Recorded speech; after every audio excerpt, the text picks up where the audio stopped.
ও তরুণেরা, আম্মা জান খাদিজা আমার আপনার জন্য কুরবানি দিয়েছেন, আমার আপনার জন্য কুরবানি করেছেন।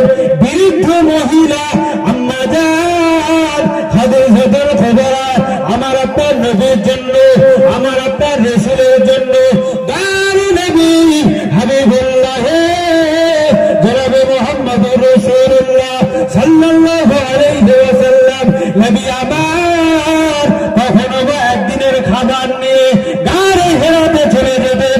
নবী আমার কখনো ধ্যানে মগ্ন থাকতে থাকতে একদিন দুদিন কেটে যায়, কখনো এক সপ্তাহ কেটে যায়, খাওয়ার কিছু নাই।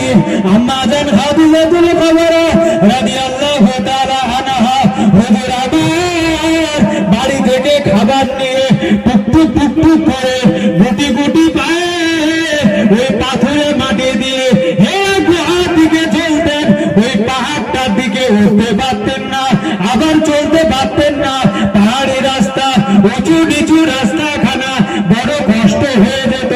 আম্মা জান খাদিজাতুল কুবরা আল্লাহর নবী তার নবীকে এত ভালোবাসতেন, এত প্যার করতেন। আম্মা জান ওই পথ দিয়ে হেঁটে হেঁটে আমার আপনার নবীর জন্য খাবার আর পানি, খেজুরের পানি নিয়ে যেতেন।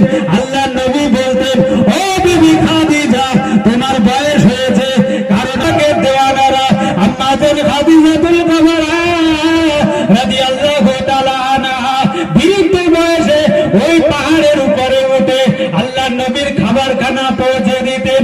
আল্লাহর নবীর উপরে আল্লাহর নবীর স্ত্রী আম্মা জান খাদিজাতুল কুবরার উপরে আল্লাহ পাক এত খুশি হয়ে গেছেন, আল্লাহ পাক এত রাজি হয়ে গেছেন।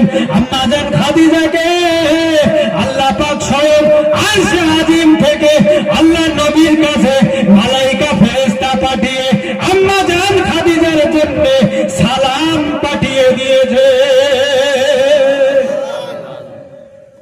একটু চিৎকার দিয়ে বলতে পারলেন না সুবহানাল্লাহ?